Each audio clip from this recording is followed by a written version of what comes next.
This is how a millionaire gasps when a girl hands him a journal that starts with Tech Mogul. Richard Blackwood's carefully constructed life crumbles when his estranged daughter Emma appears at his Manhattan penthouse with their late mother's journal, revealing devastating secrets about love, betrayal, and the true cost of success that will force him to confront everything he thought he knew about his family. The November rain hammered against the floor-to-ceiling windows of Richard Blackwood's penthouse on the Upper East Side, each drop creating intricate patterns on the glass that reflected the city lights below. At 52, Richard had built an empire worth over $2 billion through his tech company, Black Tech Solutions. But tonight, he sat alone in his minimalist living room, surrounded by the cold steel and glass that had become his world. The intercom buzzed, cutting through, the silence like a knife. "Mr. Blackwood, there's a young woman here to see you. She says she's your daughter," came the doorman's hesitant voice. Richard's whiskey glass froze halfway to his lips. Emma. He hadn't seen her in 3 years, not since the funeral. Not since she'd accused him of caring more about his stock portfolio than his dying wife. "Send her up," he said, his voice barely audible. Minutes later, the elevator doors opened to reveal a 25-year-old woman with her mother's auburn hair and his own piercing blue eyes. Emma stood there in a worn denim jacket, clutching a leather-bound journal against her chest like armor. The years had changed her. There was a hardness in her expression that hadn't been there before, a wariness that spoke of disappointment and betrayal. "Hello, Dad." Her voice was steady, but Richard caught the slight tremor beneath the surface. "Emma." He set down his glass, unsure whether to approach her or maintain the distance that had grown between them. I didn't expect to see you." "I'm sure you didn't." She stepped into the apartment, her eyes scanning the pristine space with obvious distaste. "Still living like a museum exhibit, I see." The comment stung, but Richard pushed down his defensive response. "What brings you here, after all this time?" Emma's grip tightened on the journal. "I've been cleaning out Mom's old storage unit. Found some things I think you should see." She paused, studying his face. "Actually, I know you need to see them." The tension in the room was palpable. Richard noticed how Emma held herself. Shoulders squared, chin raised slightly. She'd inherited his stubbornness along with his eyes. "Emma, if this is about money, it's not about money." Her composure cracked for a moment, revealing the hurt underneath. "God, Dad, is that really what you think of me? That I'd only come here for money?" Richard ran a hand through his graying hair, a habit he'd developed during stressful board meetings. "I don't know what to think anymore. You made it pretty clear 3 years ago that you wanted nothing to do with me. And you made it pretty clear that your company mattered more than Mom's last months." Emma's voice broke slightly on the word "Mom," and she cleared her throat, regaining her composure. The rain continued its assault on the windows, filling the silence between them. Richard could see his daughter's reflection in the glass. She looked so much like Catherine had at that age, when they'd first met in college, when the world had seemed full of possibilities instead of quarterly reports and hostile takeovers. "Why? Are you really here, Emma?" he asked softly. She held up the journal, and for the first time Richard noticed how her hands were shaking. "Because Mom wrote about you, about us, about things I never knew." Her voice dropped to almost a whisper. "Things that change everything." Richard felt something cold settle in his stomach. Catherine had always been a writer, always scribbling in notebooks and journals. He teased her about it once, calling it her therapy sessions on paper. But after she'd gotten sick, after the treatments had started, he'd been too busy managing crisis after crisis to pay attention to what she was writing. "What kind of things?" he asked, though part of him didn't want to know. Emma opened the journal to the first page, her voice steady as she began to read.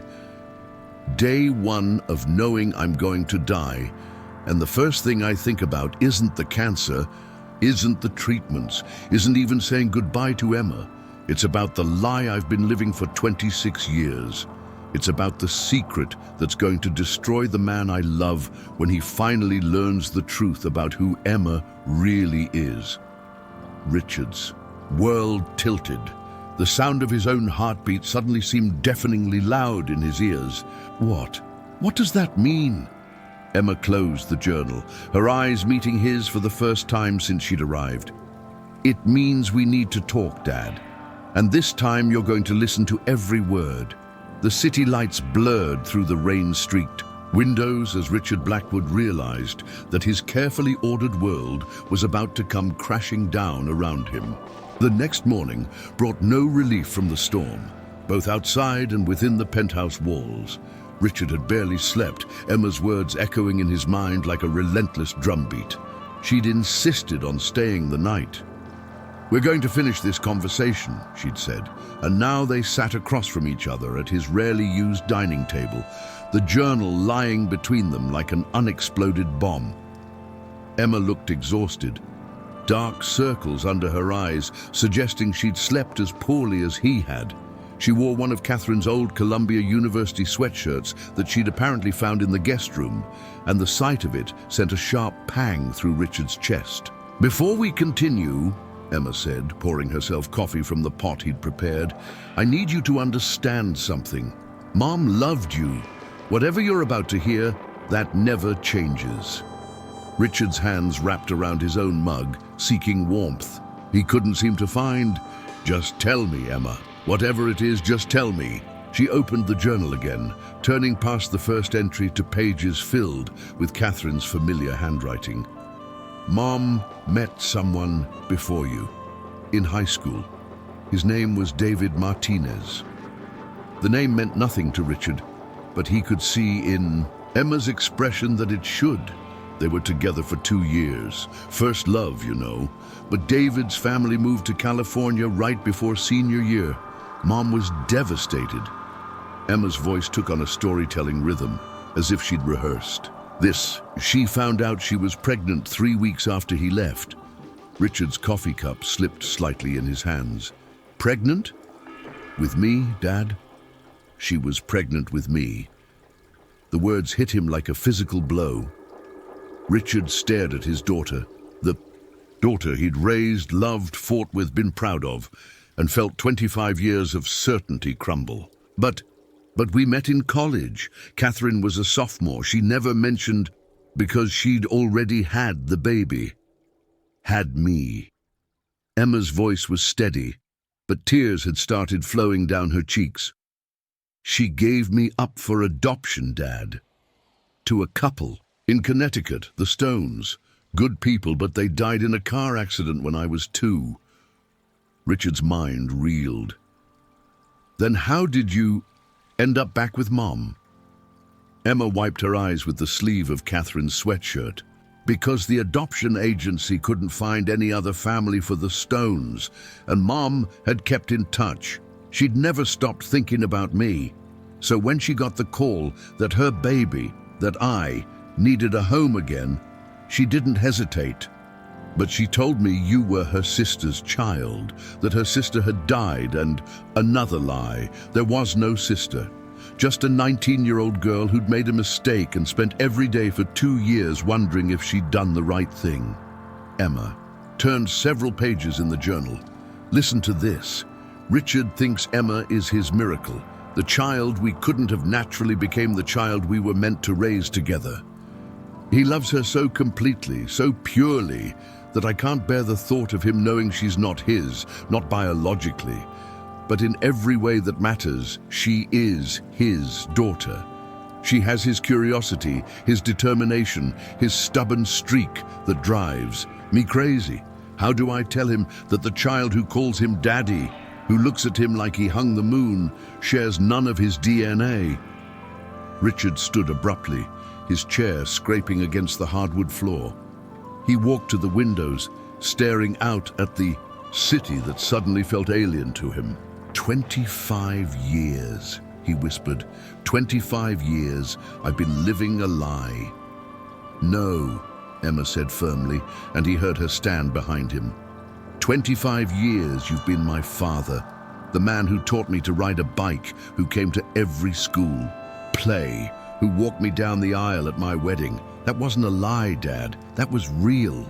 Richard turned to face her, and the pain in her eyes matched his own. Your wedding. I wasn't even invited to your wedding. Because by then, you'd become someone I didn't recognize anymore. The dad, who used to make pancakes on Saturday mornings, had turned into a man who took business calls during Mom's chemotherapy sessions. The accusation hung in the air between them, and Richard knew he couldn't deny it. The last few years of Catherine's life, as his company had exploded in value and complexity, he'd been pulled in 1,000 directions. He told himself he was working so hard for his family to secure their future, but the truth was that work had been easier than watching the woman he loved waste away. I was trying to provide for you both, he said weakly. We didn't need more money, Dad. We needed you. Emma's voice broke. Do you know what Mom's last words to me were? The night before? She died when you were in Singapore closing that merger. Richard felt sick. Emma, she said, tell him I understand why he can't be here. Tell him I know he loves us, but also tell him that love means showing up. Emma wiped her nose with the back of her hand. She died at 3:47 a.m. on a Tuesday, and you found out from your assistant because I couldn't reach you directly. The memory was like a knife to Richard's chest. He'd been in a boardroom, triumphant over a deal that had added another $100 million to his net worth, when Jennifer had knocked on the glass door with tears in her eyes. I flew back immediately, he said, knowing how hollow it sounded. No, you did, but it was too late, Dad. It was too late for everything. They stood in silence, the weight of years of missed opportunities and unspoken hurts settling between them. Outside, the storm was beginning to clear, patches of blue sky visible through the breaking clouds. Is there more? Richard asked finally. In the journal, Emma nodded, clutching the book tighter. So much more. About David, about why she never tried to contact him, about the guilt she carried, about how she fell in love with you because you made her believe in second chances. She paused, and about the letter. What letter? The one David sent 5 years ago. The one Mum never told you about. Richard felt the ground shift beneath, his feet once again. 5 years ago? When your mother was already sick? He'd been looking for her for years. He'd hired private investigators, spent his inheritance from his parents. He found her just as she was starting treatment. Emma's voice dropped to barely above a whisper. Dad, he lives in Portland now. He's a pediatric surgeon. He never married because he never got over losing Mom, and he has no idea I exist. The implications crashed over Richard like a wave. Not only was Emma not his biological daughter, but her real father was out there, alive, and had been trying to reconnect with Catherine, even as she lay dying. What did the letter say? Emma opened the journal to a page where a folded piece of paper had been tucked between the pages. Do you want me to read it, or do you want to see for yourself? Richard looked at the letter, then at his daughter, the young woman he'd raised and loved despite having no blood connection to her. Everything he'd thought he knew about his life, his marriage, his family, had been rewritten in the span of 18 hours. Read it, he said quietly. I need to hear it all. Emma unfolded the letter with trembling fingers, the paper worn from being handled countless times. The handwriting was masculine, careful, and Richard found himself studying it as if the shape of the letters might reveal something about the man who'd written them. My dearest Catherine, Emma began, her voice thick with emotion. I know it's been almost 30 years, and I have no right to contact you after all this time. I've started this letter 100 times over the past decade, never finding the courage to send it. But I had to try one more time before I lose my nerve completely. Richard sank back into his chair, his hands clenched so tightly his knuckles had gone white. He watched Emma's face as she read, seeing echoes of Catherine in her expressions, but now he found himself looking for signs of this David Martinez as well. I need you to know that not a day has gone by that I haven't thought about you, about us, about the life we were supposed to have together. When my parents moved us to California, I fought them every day for months. I wrote you letters that I never sent because my father said it would be cruel to make leaving harder than it already was. I was 17 and stupid enough to believe that maybe he was right. Emma paused, looking up at Richard. Are you okay? You look pale. Richard waved her on, not trusting his voice. I went to college at Stanford, became a doctor like we always talked about. I specialized in pediatric surgery because I've always loved children, and I kept hoping that someday I might have the chance to be the father I dreamed of being when we were kids. I never married Catherine. I tried twice, but both times I realized I was comparing every woman to the memory of you at 17, and that wasn't fair to anyone. The words cut deep. Richard thought about his own courtship of Catherine, how she'd sometimes gotten a distant look in her eyes that he'd attributed to grief over her supposed sister. Now he understood that distance differently. 3 years ago, I hired a private investigator. I told myself it was just to know if you were happy, if you'd had the life you deserved. What I found out broke my heart in ways I didn't know were possible. Catherine, I'm so sorry about your diagnosis. I'm sorry you're fighting this battle. I'm sorry I wasn't there for you when you needed support most. Emma's voice cracked, and she had to stop reading for a moment. Richard found himself leaning forward, drawn into the story despite the pain it was causing him. I know you're married. I know you have a daughter. I've seen the pictures from your husband's company events in the business journals. You look beautiful and happy, and that's all I ever wanted for you. I'm not writing this letter to disrupt your life or to ask for anything from you. I just needed you to know that you were loved completely and unconditionally by someone who never forgot you. Richard stood abruptly and walked to the bar cart, pouring himself a scotch despite the early hour. Did your mother respond to this letter? Emma flipped through several pages of the journal. She wrote about it. Here, David's letter came on the same day I got the results of my latest scan. The tumors are spreading faster than Dr. Peterson expected. I have maybe 6 months, probably less. And now, the boy I loved when I was 17 is telling me he never stopped loving me, just as I'm about to leave this world forever. 6 months, Richard repeated numbly. She lived for 8 more months after that, because she was fighting. For you, for us. Listen to this part. I can't respond to David's letter, not because I don't want to, but because I can't bear the thought of him knowing he has a daughter he's never met, just as that daughter is about to lose the only mother she's ever known. And I can't bear the thought of Richard discovering that his wife and daughter have been living a lie. Some secrets are meant to protect the people we love, even if they destroy us in the process. Richard drained his scotch in one burning gulp. She was protecting me by lying to me for 25 years? She was protecting all of us, Emma said firmly. Dad, do you remember what you were like during Mom's treatment? You were barely holding it together. Black Tech was going through that. Hostile takeover attempt. You were working 18-hour days, and you were watching the woman you loved dying by inches. If she told you the truth, then I would have handled it. But even as he said it, Richard wasn't sure that was true. Would you have? Really? Because from where I was sitting, you were already drowning. You turned into someone I didn't recognize. Cold, distant, always on your phone.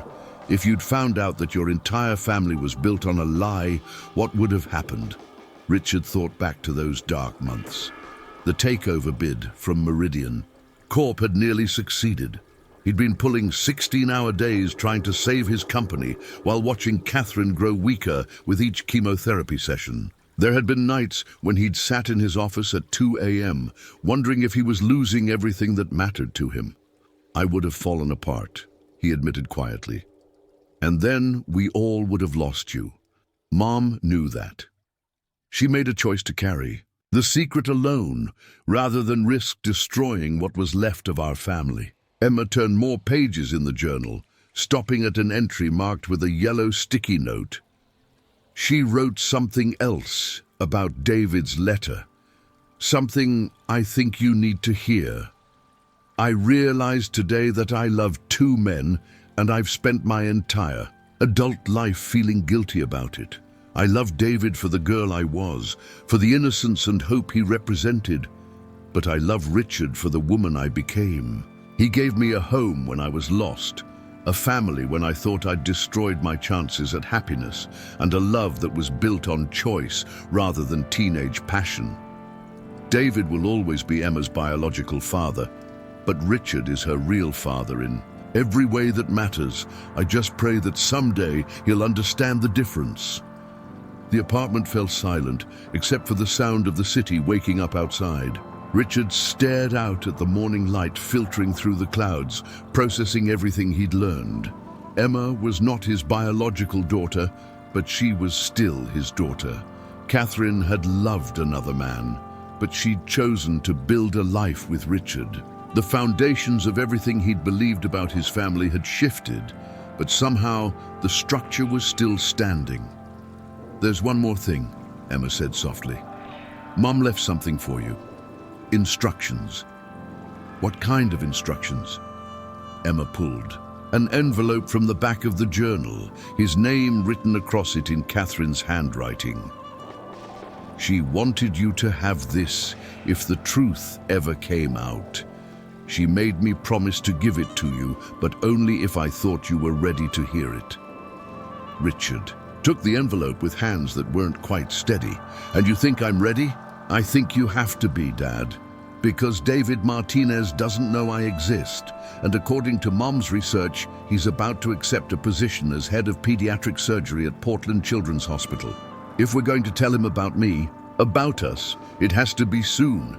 Richard stared at the sealed envelope containing his wife's final words to him. "Do you want to meet him? Your biological father?" Emma's composure finally cracked completely, and she buried her face in her hands. "I don't know," she sobbed.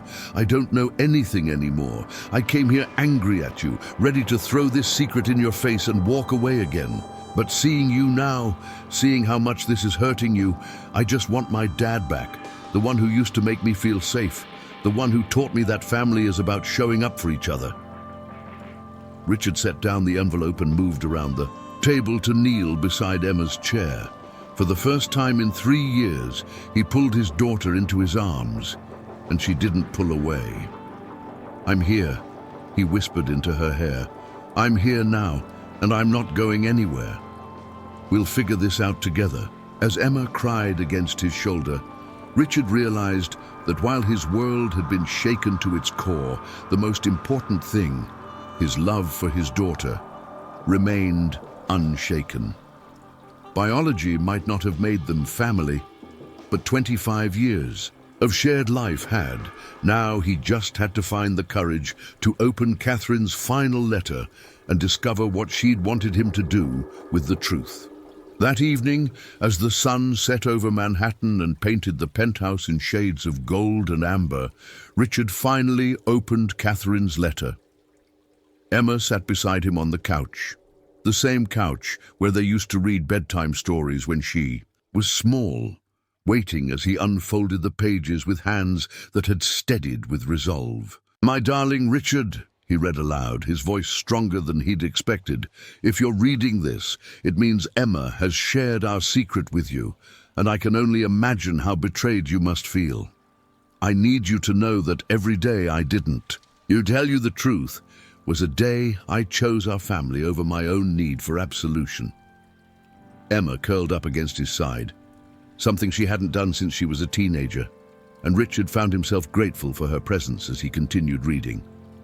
"You once told me that the best thing about being rich wasn't the money.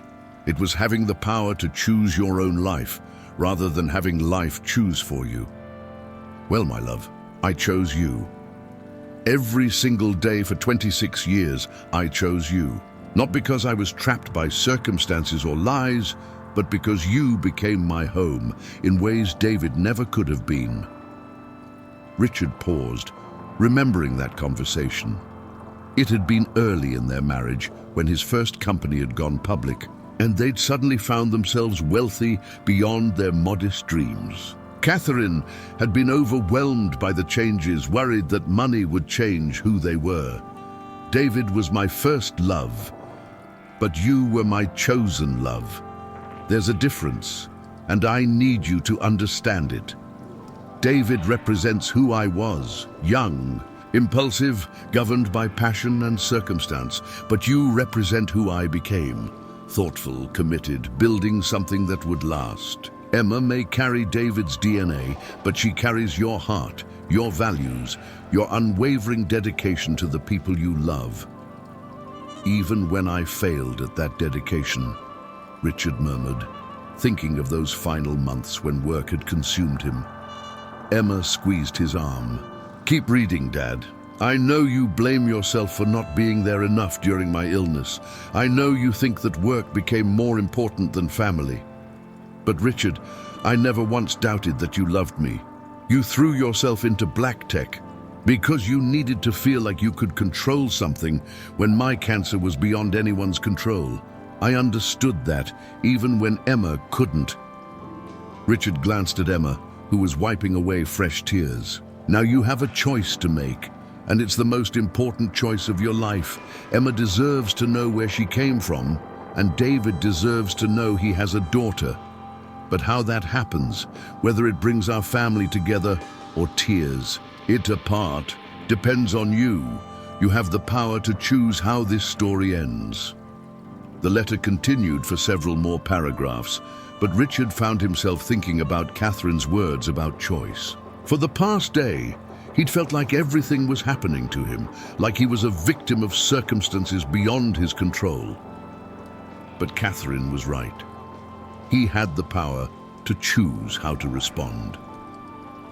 "Emma," he said, setting the letter aside, "I need to ask you something, and I want you to be completely honest with me, okay? If we contact David Martinez, if we tell him about you, what do you hope will happen?" Emma was quiet for a long moment, staring out at the city lights beginning to twinkle in the gathering darkness. I guess I hope I'll understand myself better. There are parts of me that never made sense, like why I became a social worker when you and Mom were both in business, why I've always been drawn to helping kids in the system. Maybe those parts came from him." Richard nodded. "And what's your biggest fear about meeting him? That he'll be disappointed in who I turned out to be? Or that meeting him will somehow diminish what you and I have together?" She turned to face him. "Dad, you're my father. You're the one who taught me to drive, who scared away my first boyfriend, who walked me down the aisle. That doesn't change just because we don't share DNA." "No," Richard agreed, feeling something settle into place. Inside his chest, "it doesn't change that at all." He picked up his phone and scrolled through his contacts until he found the name he was looking for. "Jennifer, I know it's late, but I need you to research someone for me. David Martinez, pediatric surgeon, probably in Portland, Oregon. I need contact information, background, anything you can find. Yes, it's personal. Yes, it's urgent." Emma stared at him. "Dad, what are you doing?" "I'm making a choice," Richard said, ending the call and turning to face his daughter fully. "I'm choosing to trust that our relationship is strong enough to include David Martinez without being threatened by him. I'm choosing to believe that love multiplies rather than divides." "Are you sure?" "Because once we make contact, there's no going back." Richard thought about Catherine's letter, about 25 years of shared memories, about the mistakes he'd made and the chances he'd missed. Then he looked at Emma, brilliant, compassionate Emma, who'd inherited his stubbornness, and Catherine's heart, who'd become an amazing woman despite his failures as a father in her final years with Catherine. "I'm sure," he said, "but I have conditions." What conditions? First, we do this together. I'm not sending you to Portland alone to meet a stranger, biological father or not. Second, we're honest with him about everything, about Catherine, about her illness, about why she never contacted him. And third, Richard paused, surprised by the emotion in his own voice. Third, you have to promise me that no matter what happens with David Martinez, you'll still be my daughter. Because Emma, I may not have contributed to your DNA, but I'd like to think I contributed to your character, and I'm proud of who you've become. Emma threw her arms around him, and for the first time in years, Richard felt like he was exactly where he was supposed to be. I promise, Dad, you'll always be my father. 3 days later, Richard's private jet touched down at Portland International Airport. Emma sat beside him, nervous but determined, clutching a folder containing copies of Catherine's journal entries and David's original letter. They'd spoken to David by phone the night before, a conversation that had lasted 3 hours and left all of them emotionally drained but committed to meeting in person. As they walked through the terminal, Richard realized that he wasn't afraid anymore. For the first time since Emma had appeared at his door with Catherine's journal, he felt like he was moving forward rather than being dragged along by circumstances. "Ready?" Emma asked as they approached the baggage claim where David Martinez would be waiting. Richard squeezed her hand. "Ready." They rounded the corner and saw him immediately. A tall man with graying hair and Emma's eyes holding a sign with their names on it. When David saw Emma, his face crumpled with emotion, and Richard understood at that moment that this man had loved Catherine just as deeply as he had, just differently. But as Emma walked toward her biological father, she turned back to Richard and mouthed the words, "Thank you, Dad." And Richard Blackwood, billionaire, father, widower, and now something he'd never expected to be, the man secure enough in his daughter's love to share her with the person who'd given her life, smiled and followed his daughter toward whatever came next. Because in the end, Catherine had been right. Love wasn't about biology or possession or even being someone's first choice.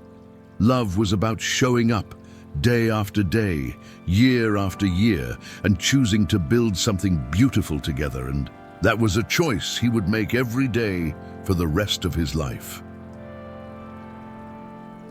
The end.